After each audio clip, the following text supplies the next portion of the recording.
నమస్కారం. మాది తిరుపతి జిల్లా చంద్రగిరి మండలం స్వర్ణనారాయణపల్లి చిన్నరామాపురం గ్రామ పంచాయతీ. నా పేరు చంద్రబాబు. మేము గత 4-5 సంవత్సరాలుగా ప్రకృతి వ్యవసాయం చేస్తున్నాము. దాంట్లో నాకు 1.5 ఎకరా నేను పిఎండిఎస్ చల్లడం జరిగింది. తొలి సంవత్సరంలో మేము 9 రకాల పిఎండిఎస్ చల్లినాము. మళ్ళీ రెండవ సంవత్సరం వచ్చినప్పుడు 15 రకాలు చల్లినాము. మూడవ సంవత్సరంలో 20 రకాలు చల్లినాము. ఇప్పుడు 30 రకాల విత్తన గుళికలు చేసి చల్లిన దానివల్ల బాగా దిగుబడి వచ్చింది. దాంట్లో 3/4 ఎకరా విత్తన గుళికలు చేయకుండా చల్లడం జరిగింది. విత్తన గుళికలు చేసి చల్లిన దానివల్ల ఇది పోషక పదార్థాలు బాగా వచ్చి పచ్చగా వచ్చి 90% వరకు విత్తనాలు మొలకెత్తడం జరిగింది. నీటి ఎద్దడిని తట్టుకుని బాగా పోషకంగా వస్తూ ఉన్నది.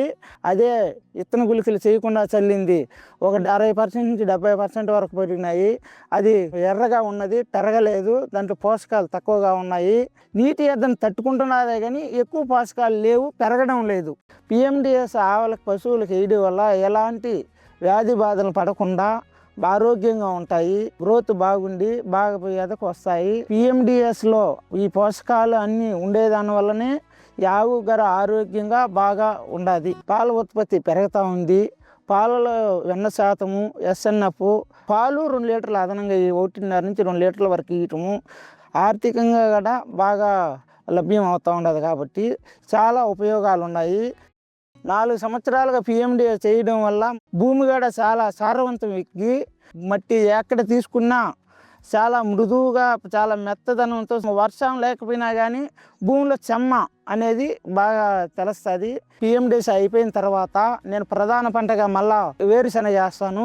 ఈ యొక్క పిఎండిఎస్ చల్లినటువంటి ఏర్లు వల్లనే పీచు పదార్థంగా తీసుకొని శనగ చెట్టు దిగుబడి కూడా బాగా రావడం జరుగుతుంది. ఈ ఏరుశెనగ పంటకు కూడా మేము ఎలాంటి జీవామృతం కానీ ఘనజీవామృతం కానీ ఈ వేయకుండా దిగుబడి బాగా రావటం కూడా జరుగుతుంది. ఇప్పుడు చల్లిన పిఎండిఎస్లో కూడా ఈ సద్ద కంకులు, జొన్న కంకులు వీటి మీద తేనెటీగలు వచ్చి పువ్వుల్లో ఉండేటువంటి తేనెని కూడా తీసుకుని ఉపయోగంగా తెలుస్తూ ఉన్నది. ప్రకృతి సేద్యంలో పిఎండిఎస్ చేయడం వల్ల పాడి రైతులకు ఒక వరమ లాంటిది. ప్రతి ఒక్క రైతు ప్రకృతి సేద్యంలో విత్తన గుళికలు చేసుకుని చేస్తే ఉపయోగపడుతుంది. మనకు బాగా అభివృద్ధి చెందుతాము. కాబట్టి ప్రతి ఒక్క రైతు ప్రకృతి సేద్యంలో పిఎండిఎస్ చేసుకుని ఆర్థికంగా మనం బాగా వృద్ధి చెందాలని తెలియజేస్తున్నాను.